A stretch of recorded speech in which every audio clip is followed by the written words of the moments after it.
अहिल्यानगर जिल्हा वाहतूक शाखेची मोठी कारवाई। डीएसपी चौकामध्ये काळ्या काचा असणाऱ्या 56 गाड्यांवर कारवाई। एकूण 152 गुन्हे दाखल।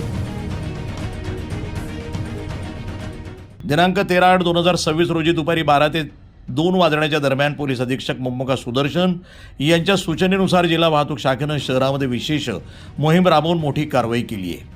डीएसपी चौकात लावण्यात आलेल्या विशेष नाकाबंदी दरम्यान केंद्रीय मोटार वाहन कायद्याचं उल्लंघन करणाऱ्या तब्बल 152 वाहनांवर दंडात्मक कारवाई करण्यात आली। यामध्ये बेकायदेशीरपणे काळ्या काचा अर्थातच ब्लॅक फिल्म लावून फिरणाऱ्या 56 फोर व्हीलर गाड्यांचा समावेश आहे। कारवाईचा मुख्य तपशील: एकूण कारवाया केंद्रीय मोटार वाहन कायद्याअंतर्गत 152 कारवाया, काळ्या काचांवर कारवाई, 56 चारचाकी वाहनांच्या काळ्या फिल्म जागीच काढून दंडात्मक कारवाई करण्यात आली। यामध्ये प्रमुख ठिकाण डीएसपी चौक आणि शहरातील इतर विविध चौक यांच्या मार्गदर्शनाखाली झाली कारवाई।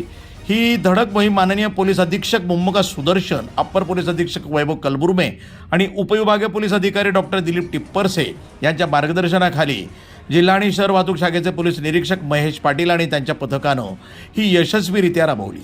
शहरातील वाहतुकीला शिस्त लावण्यासाठी, गुन्हेगारीला आळा घालण्यासाठी वाहतूक पोलिसांची विशेष मोहीम यापुढेही अशी सुरू राहणार असल्याची माहिती जिल्हा वाहतूक शाखेच्या अधिकाऱ्यांनी दिली आहे। वृत्तसंपादन विभाग, न्यूज टुडे 24, अहिल्यानगर।